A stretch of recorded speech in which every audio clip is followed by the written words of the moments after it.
भूर्भुवः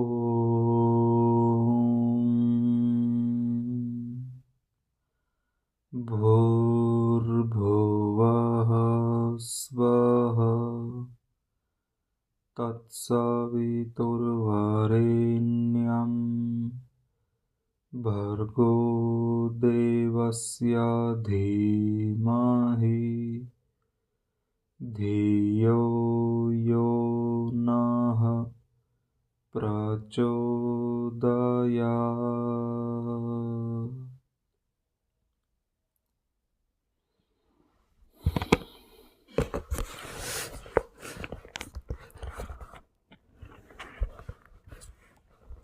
अथ चतुर्थ समूलासारंभः। अथ समावर्तन विवाहगृह आश्रम विधि वक्ष्यामः। जब यथावत ब्रह्मचर्य आचार्य अनुकूल व्रत कर धर्म से चारों तीन व दो अथवा एक वेद को सांगोपांग पढ़ के जिसका ब्रह्मचर्य खंडित न हुआ हो वह पुरुष व स्त्री गृहस्थ आश्रम में प्रवेश करे। जो स्वधर्म अर्थात यथावत आचार्य और शिष्य का धर्म है उससे युक्त पिता जनक व अध्यापक से ब्रह्मदाय अर्थात विद्या रूप भाग का ग्रहण और माला का धारण करने वाला अपने पलंग पर बैठे हुए आचार्य का प्रथम गोदान से सत्कार करे। वैसे लक्षण युक्त विद्यार्थी को भी कन्या का पिता गोदान से सत्कृत करे। गुरु की आज्ञा से स्नान कर गुरुकुल से अनुक्रम पूर्वक आके ब्राह्मण क्षत्रिय वैश्य अपने वर्णानुकूल सुंदर लक्षण युक्त कन्या से विवाह करे।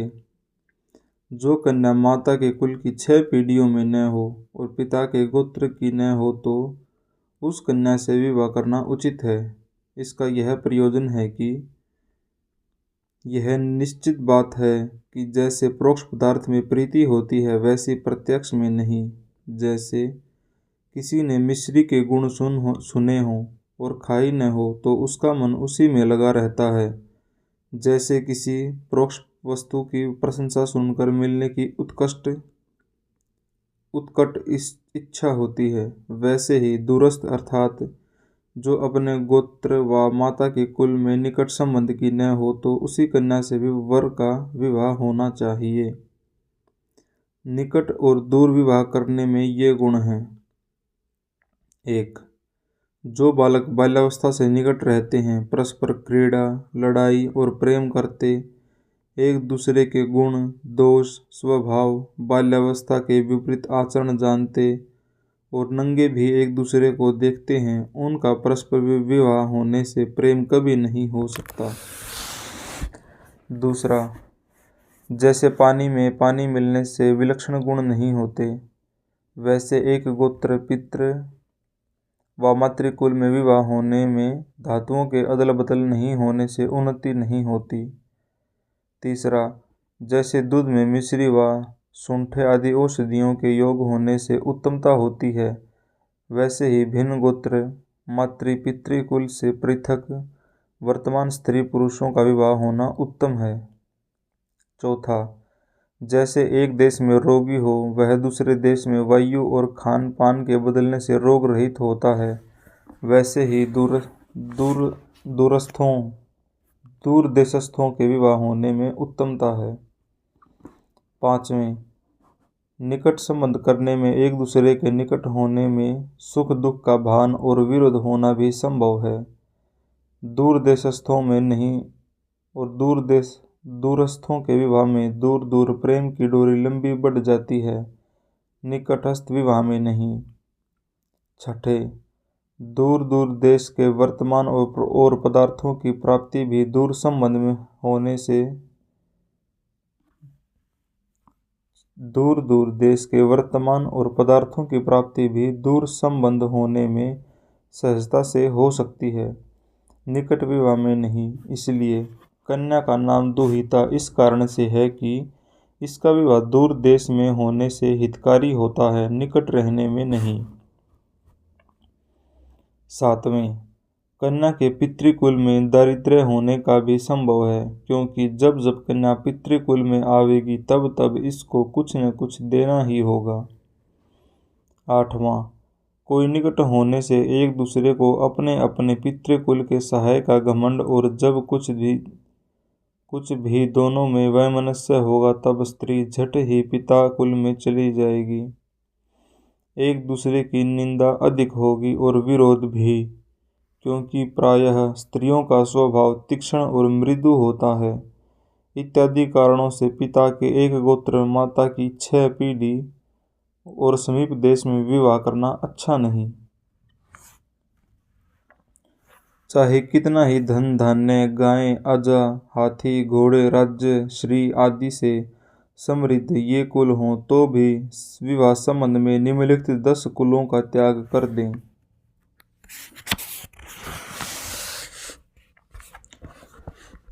जो कुल सत्क्रिया से हीन, सत्पुरुषों से रहित, वेदाध्ययन से विमुख, शरीर पर बड़े बड़े लोम अथवा बवासीर, क्षयी, दमा, खांसी, आमाशय, मिर्गी, श्वेत कुष्ठ और गलित कुष्ठ युक्त कुलों की कन्या व वर के साथ विवाह होना न चाहिए, क्योंकि ये सब दुर्गुण और रोग विवाह करने वाले के कुल में भी प्रविष्ट हो जाते हैं।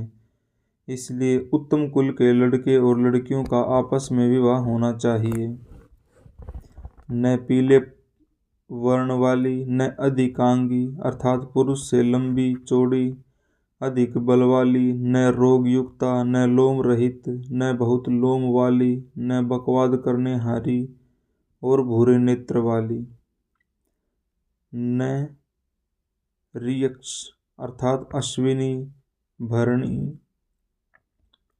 भरणी, रोहिणी, देही, रेवती बाई, चित्तारी आदि नक्षत्र नाम वाली, तुलसिया, गेंदा, गुलाब, चंपा, चमेली आदि वृक्ष नाम वाली, गंगा, जमुना आदि नदी नाम वाली, चांडाली आदि अंत्य नाम वाली, विंध्या, हिमालय, पार्वती आदि पर्वत नाम वाली, कोकिला, मैना आदि पक्षी नाम वाली, नागी, भुजंगा आदि सर्प नाम वाली, माधोदासी, मीरादासी आदि प्रेष्य नाम वाली, और भीमकुंवरी, चंडिका, काली आदि भीषण नाम वाली कन्या के साथ विवाह न करना चाहिए, क्योंकि ये नाम कुत्सित और अन्य पदार्थों के भी हैं।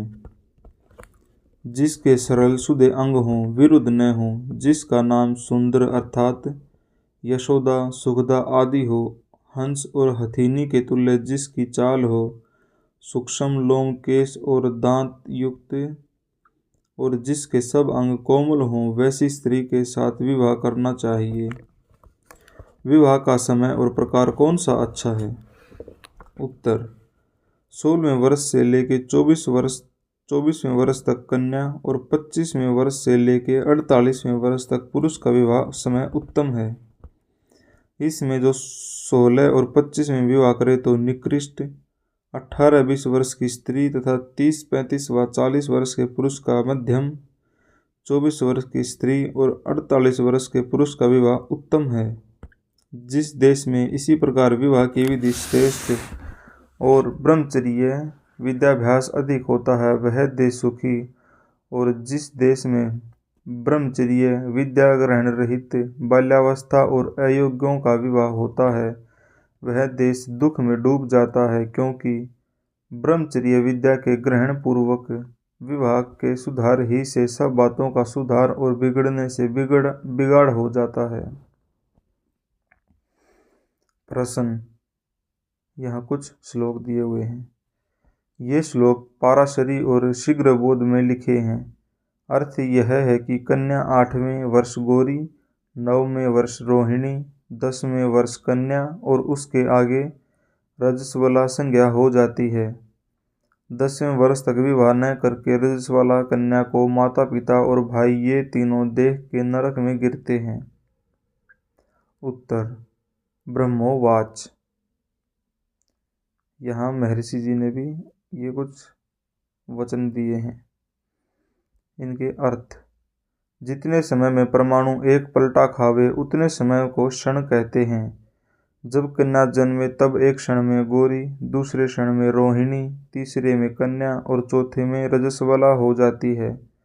उस रजस्वला को देख के उसकी माता पिता भाई मामा और बहन सब नरक को जाते हैं। प्रश्न, ये श्लोक प्रमाण नहीं। उत्तर, क्यों प्रमाण नहीं? जो ब्रह्मा जी के श्लोक प्रमाण नहीं तो तुम्हारे भी प्रमाण नहीं हो सकते। प्रश्न, वाह वाह, पराशर और काशीनाथ का भी प्रमाण नहीं करते। उत्तर, वाह जी वाह, क्या तुम ब्रह्मा जी का प्रमाण नहीं करते? पराशर काशीनाथ से ब्रह्मा जी बड़े नहीं हैं? जो तुम ब्रह्मा जी के श्लोकों को नहीं मानते तो हम भी पराशर काशीनाथ के श्लोकों को नहीं मानते।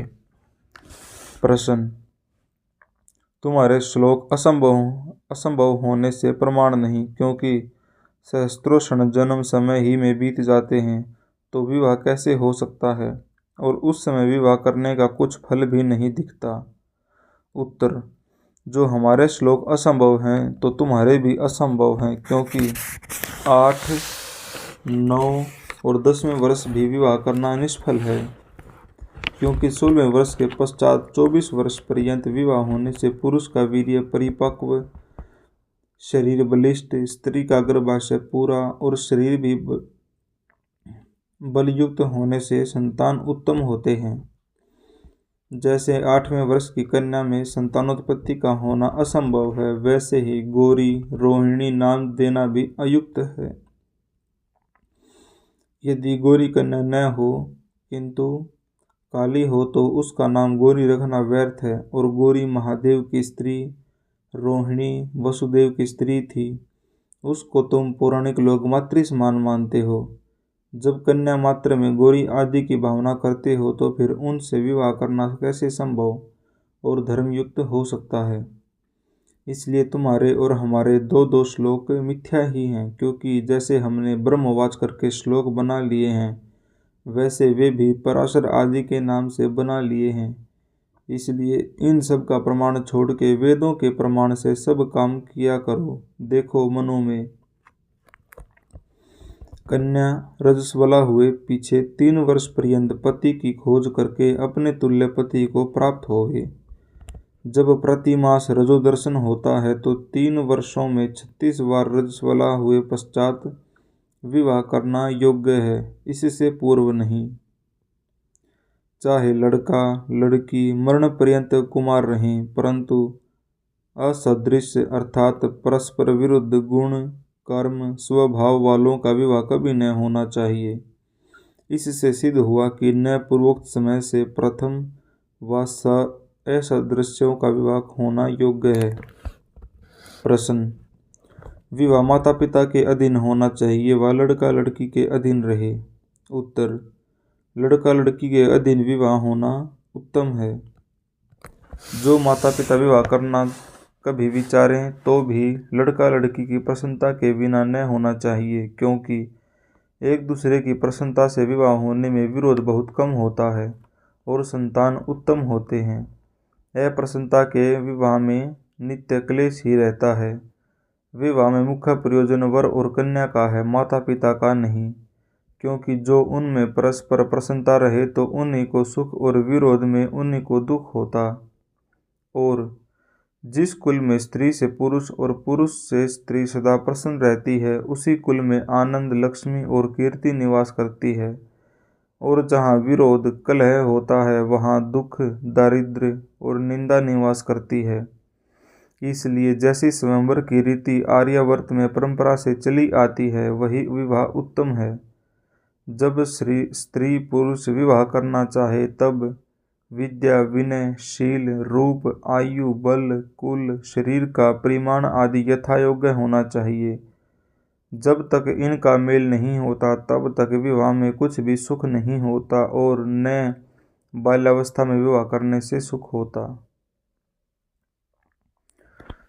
जो पुरुष सब ओर से यजोपवीत ब्रह्मचर्य सेवन से उत्तम शिक्षा और विद्या से युक्त सुंदर वस्त्र धारण किया हुआ ब्रह्मचर्य युक्त पूर्ण जवान हो के विद्या ग्रहण कर गृह आश्रम में आता है, वही दूसरे विद्या जन्म में प्रसिद्ध होकर अतिशय शोभायुक्त मंगलकारी होता है।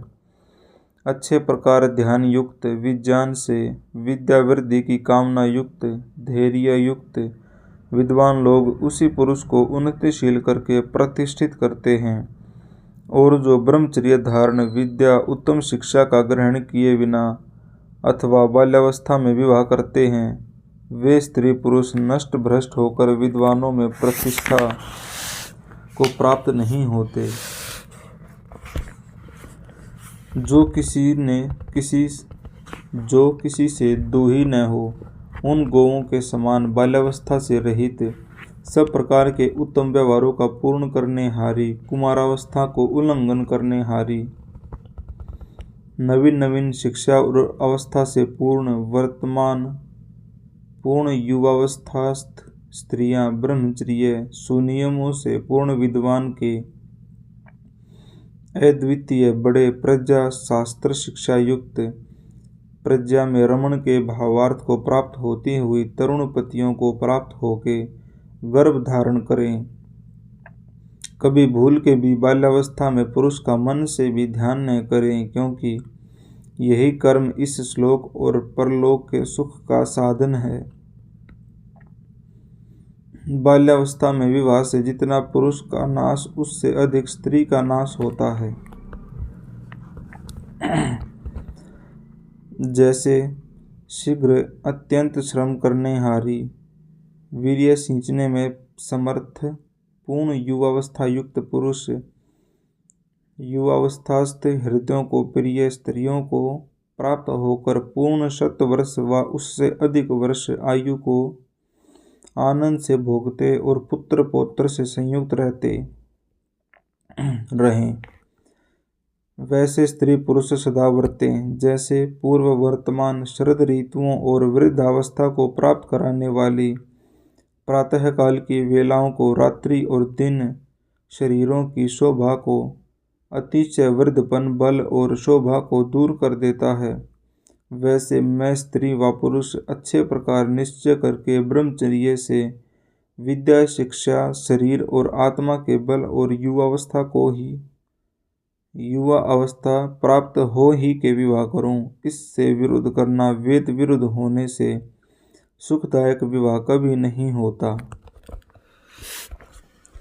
जब तक इसी प्रकार सब ऋषि मुनि राजा महाराजा आर्य लोग ब्रह्मचर्य से विद्या पढ़ ही के स्वयंवर विवाह करते थे, तब तक इस देश की सदा उन्नति होती थी। जब से यह ब्रह्मचर्य से विद्या का न पढ़ना बाल्यावस्था में पराधीन अर्थात माता पिता के अधीन विवाह होने लगा, तब से क्रमशः आर्यावर्त देश की हानि होती चली आई है। इससे इस दुष्ट काम को छोड़ के सज्जन लोग पूर्वोक्त प्रकार से स्वयंवर विवाह किया करें। सो विवाह वर्णानुक्रम से करें और वर्ण व्यवस्था भी गुण कर्म स्वभाव के अनुसार होनी चाहिए। प्रश्न: क्या जिसके माता पिता ब्राह्मण हो वह ब्राह्मण ही ब्राह्मण होता है, और जिसके माता पिता अन्य वर्णस्थ हों उनका संतान कभी ब्राह्मण हो सकता है? उत्तर: हाँ, बहुत से हो गए, होते हैं और होंगे भी। जैसे छांदोग्य उपनिषद में जाबाल ऋषि अजात कुल, महाभारत में विश्वामित्री क्षत्रिय वर्ण और मातंग ऋषि चांडाल कुल से ब्राह्मण हो गए थे। अब भी जो उत्तम विद्या स्वभाव वाला है वही ब्राह्मण के योग्य और मूर्ख शूद्र के योग्य होता है, और वैसा ही आगे भी होगा।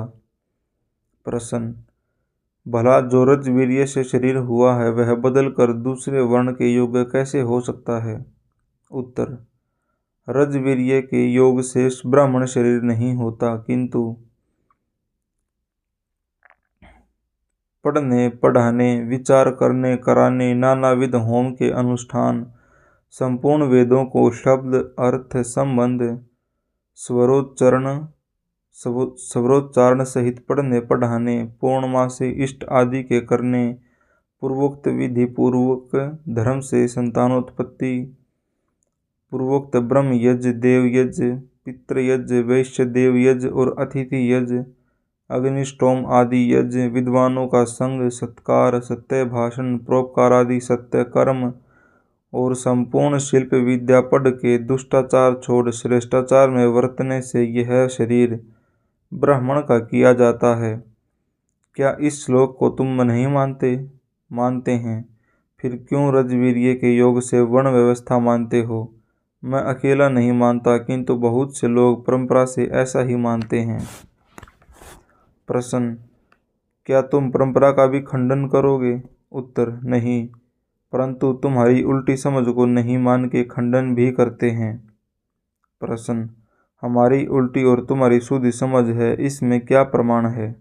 उत्तर, यही प्रमाण है कि जो तुम 5-7 पीढ़ियों के वर्तमान को सनातन व्यवहार मानते हो और हम वेद तथा सृष्टि के आरंभ से आज पर्यंत की परंपरा मानते हैं। देखो, जिसका पिता श्रेष्ठ उसका पुत्र दुष्ट, और जिसका पुत्र श्रेष्ठ उसका पिता दुष्ट, तथा कहीं दोनों श्रेष्ठ व दुष्ट देखने में आते हैं। इसलिए तुम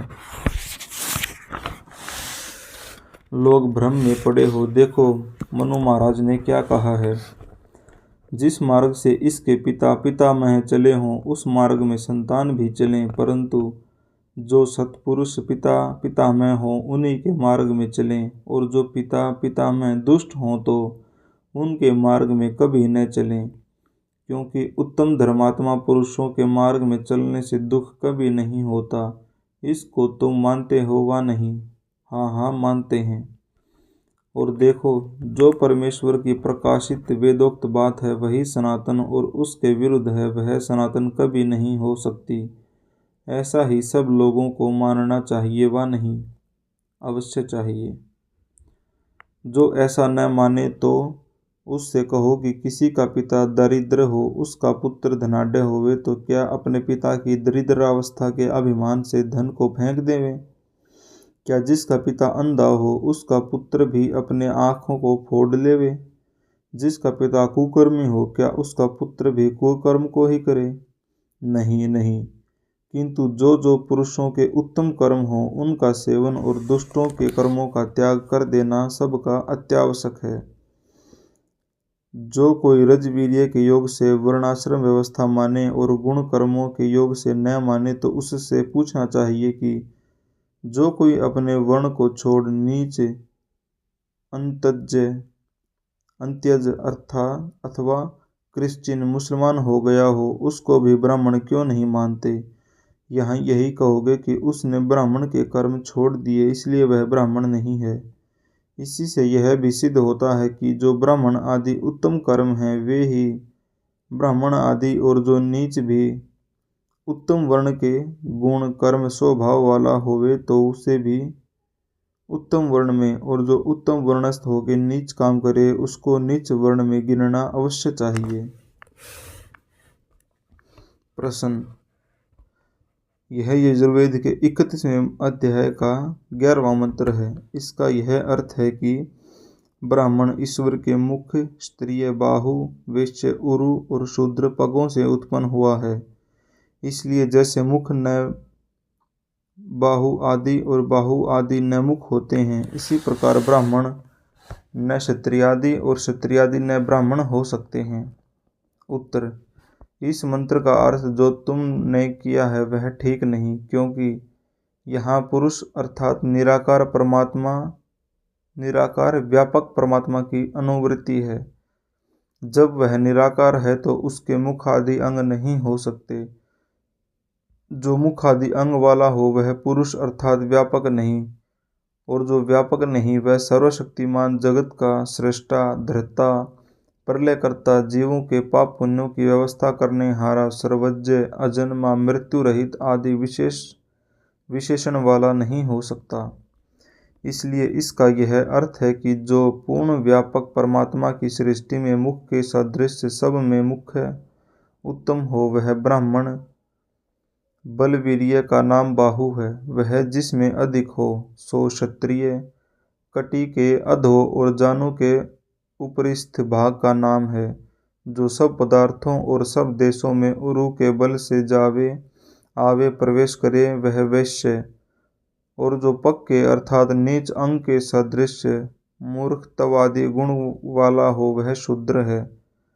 अन्यत्र शतपथ ब्राह्मण आदि में भी इसी मंत्र का ऐसा ही अर्थ किया है, जैसे जिससे ये मुख्य हैं, इससे मुख से उत्पन्न हुआ, ऐसा कथन संगत होता है।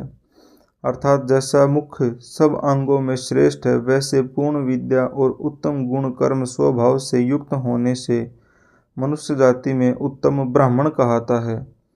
जब परमेश्वर के निराकार होने से मुख आदि अंग ही नहीं है, तो मुख आदि से उत्पन्न होना असंभव है, जैसा कि वंध्या स्त्री आदि के पुत्र का विवाह होना। और जो मुख्य आदि अंगों के ब्राह्मण आदि उत्पन्न होते, तो उपादान कारण के सदृश ब्राह्मण आदि की आकृति अवश्य होती। जैसे मुख का आकार गोलमोल है, वैसे ही उनके शरीर का भी गोलमोल मुखाकृति के समान होना चाहिए। क्षत्रियों के शरीर भुजा के सदृश, वैश्यों के उरु के तुल्य और शूद्रों के शरीर पग के समान आकार वाले होने चाहिए। ऐसा नहीं होता। और जो कोई तुमसे प्रश्न करेगा कि जो मुख आदि से उत्पन्न हुए थे उनकी ब्राह्मणी संज्ञा हो, परंतु तुम्हारी नहीं, क्योंकि जैसे और सब लोग गर्भाशय से उत्पन्न होते हैं, वैसे ही तुम भी होते हो। तुम मुख आदि से उत्पन्न न होकर ब्राह्मण आदि संज्ञा का अभिमान करते हो, इसलिए तुम्हारा कहा अर्थ व्यर्थ है, और जो हमने अर्थ किया है वह सच्चा अर्थ है। ऐसा ही अन्यत्र भी कहा है, जैसा जो शूद्र कुल में उत्पन्न होकर ब्राह्मण क्षत्रिय और वैश्य के समान गुण कर्म स्वभाव वाला हो, तो वह शूद्र ब्राह्मण क्षत्रिय और वैश्य हो जाए। वैसे ही ब्राह्मण क्षत्रिय और वैश्य कुल में उत्पन्न हुआ हो और उसके गुण कर्म स्वभाव शूद्र के हों, शूद्र के सदृश हों, तो वह शूद्र हो जाए। वैसे क्षत्रिय वैश्य के कुल में उत्पन्न होकर ब्राह्मण व शूद्र के समान होने से ब्राह्मण और शूद्र भी हो जाता है।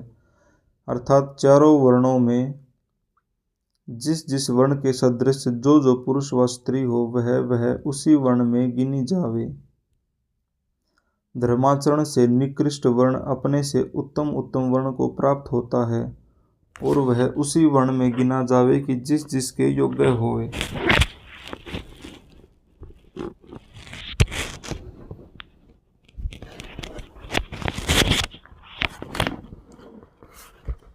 वैसे अधर्माचरण से पूर्व अर्थात उत्तम वर्ण वाला मनुष्य अपने से नीचे नीचे वाले वर्ण को प्राप्त होता है और उसी वर्ण में गिना जावे। जैसे पुरुष जिस जिस वर्ण के योग्य होता है, वैसे ही स्त्रियों की भी व्यवस्था समझनी चाहिए। इससे क्या सिद्ध हुआ कि इस प्रकार होने से सब वर्ण अपने अपने गुण कर्म स्वभाव युक्त होकर शुद्धता के साथ रहते हैं। अर्थात ब्राह्मण कुल में कोई स्त्रीय वैश्य और शूद्र के सदृश न रहे, और क्षत्रिय वैश्य तथा शूद्र वर्ण भी शुद्ध रहते हैं, अर्थात वर्ण संकरता प्राप्त न होगी। इससे किसी वर्ण की निंदा व अयोग्यता भी न होगी। प्रश्न: जो किसी के एक ही पुत्र व पुत्री हो, वह दूसरे वर्ण में प्रविष्ट हो जाए तो उसके माँ बाप की सेवा कौन करेगा और वंश छेदन भी हो जाएगा, इसकी क्या क्या व्यवस्था होनी चाहिए? उत्तर: न किसी की सेवा का भंग और न वंश छेदन होगा, क्योंकि उनको अपने लड़के लड़कियों के बदले स्ववर्ण के योग्य दूसरे संतान विद्या सभा और राज्यसभा की व्यवस्था से मिलेंगे, इसलिए कुछ भी अव्यवस्था न होगी। यह गुण कर्मों से वर्णों की व्यवस्था कन्याओं की 16वें वर्ष और पुरुषों की 25वें वर्ष की परीक्षा में नियत करनी चाहिए, और इसी क्रम से अर्थात ब्राह्मण वर्ण का ब्राह्मणी, क्षत्रिय वर्ण का क्षत्रिया, वैश्य वर्ण का वैश्या और शूद्र वर्ण का शूद्रा के साथ विवाह होना चाहिए। तभी अपने अपने वर्णों के कर्म और परस्पर प्रीति भी यथायोग्य रहेगी। इन चारों वर्णों के कर्तव्य कर्म और गुण ये हैं: ब्राह्मण के पढ़ना पढ़ाना, यज्ञ करना कराना, दान देना लेना, ये 6 कर्म हैं। परंतु प्रतिग्रह लेना नीच कर्म है। मन से बुरे काम की इच्छा भी न करनी और उसको अधर्म में कभी प्रवृत्त न होने देना। श्रोत्र और चक्षु आदि इंद्रियों को अन्य आचरण से रोककर धर्म में चलाना। सदा ब्रह्मचारी जितेंद्रिय होके धर्मानुष्ठान करना। जल से बाहर के अंग, सत्याचार से मन, विद्या और धर्मानुष्ठान से जीवात्मा और ज्ञान से बुद्धि पवित्र होती है। भीतर के राग द्वेष आदि दोष और बाहर के मलों को दूर कर शुद्ध रहना, अर्थात सत्यासत्य के विवेक पूर्वक सत्य के ग्रहण और असत्य के त्याग से निश्चय पवित्र होता है। अर्थात निंदा, स्तुति, सुख दुख, शीतोष्ण, सुधा, तृषा, आनि लाभ, हानि लाभ, मानापमान आदि हर्ष शोक छोड़ के धर्म में दृढ़ निश्चय रहना। कोमलता, निरभिमान, सरलता, सरल स्वभाव रखना, कुटिलता आदि दोष छोड़ देना। सब वेदादि शास्त्रों को सांगोपांग पढ़ने पढ़ाने का सामर्थ्य। विवेक, सत्य का निर्णय, जो वस्तु जैसा हो, अर्थात जड़ को जड़, चेतन को चेतन जानना और मानना। पृथ्वी से लेकर परमेश्वर पर्यंत पदार्थों को विशेषता से जानकर उनसे यथायोग्य उपयोग लेना। कभी वेद, ईश्वर, मुक्ति, पूर्वज, परजन्म, धर्म, विद्या, सत्संग, माता पिता, आचार्य और अतिथियों की सेवा को न छोड़ना और निंदा कभी न करना। ये 15 कर्म और गुण ब्राह्मण वर्णस्थ मनुष्यों में अवश्य होने चाहिए। क्षत्रिय न्याय से प्रजा की रक्षा, अर्थात पक्षपात छोड़ के श्रेष्ठों का सत्कार और दुष्टों का तिरस्कार करना। सब प्रकार से सबका पालन, विद्या, धर्म की प्रवृत्ति और सुपात्रों की सेवा में धन आदि पदार्थों का व्यय करना। अग्निहोत्र आदि यज्ञ करना व कराना। वेदादि शास्त्रों का पढ़ना तथा पढ़ाना और विषयों में न फंसकर जितेंद्रिय रह के सदा शरीर और आत्मा से बलवान रहना। सैकड़ों सहस्त्रों से भी युद्ध करने में अकेले को भय न होना।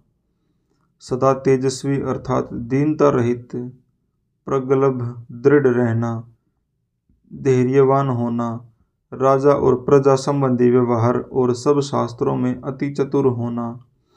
युद्ध में भी दृढ़ निशंक रह के उससे कभी न हटना न भागना, अर्थात इस प्रकार से लड़ना कि जिससे निश्चित विजय होवे। आप बचे, जो भागने से व शत्रुओं को धोखा देने से जीत होती हो तो ऐसा ही करना। दानशीलता रखना, पक्षपात रहित हो के सबके साथ यथायोग्य वर्तना, विचार के देवे, प्रतिज्ञा पूरा करना, उसको कभी भंग होने न देना। ये 11 क्षत्रिय वर्ण के गुण हैं। वैश्य गाय आदि पशुओं का पालन वर्धन करना, विद्या धर्म की वृद्धि करने कराने के लिए धन आदि का व्यय करना, अग्निहोत्र आदि यज्ञों का करना, वेदादि शास्त्रों का पढ़ना, सब प्रकार के व्यापार करना, एक सैकड़े में 4, 6, 8, 12, 16 व 20 आनों से अधिक ब्याज और मूल से दूना, अर्थात 1 रुपया दिया तो 100 वर्ष में भी 2 रुपये से अधिक न लेना और न देना। खेती करना, ये वैश्य के गुण कर्म हैं। शूद्र को योग्य है निंदा, ईर्ष्या, अभिमान आदि दोषों को छोड़ के ब्राह्मण, क्षत्रिय और वैश्यों की सेवा यथावत करना और उसी से अपना जीवन यापन करना, यही एक शूद्र का कर्म गुण है।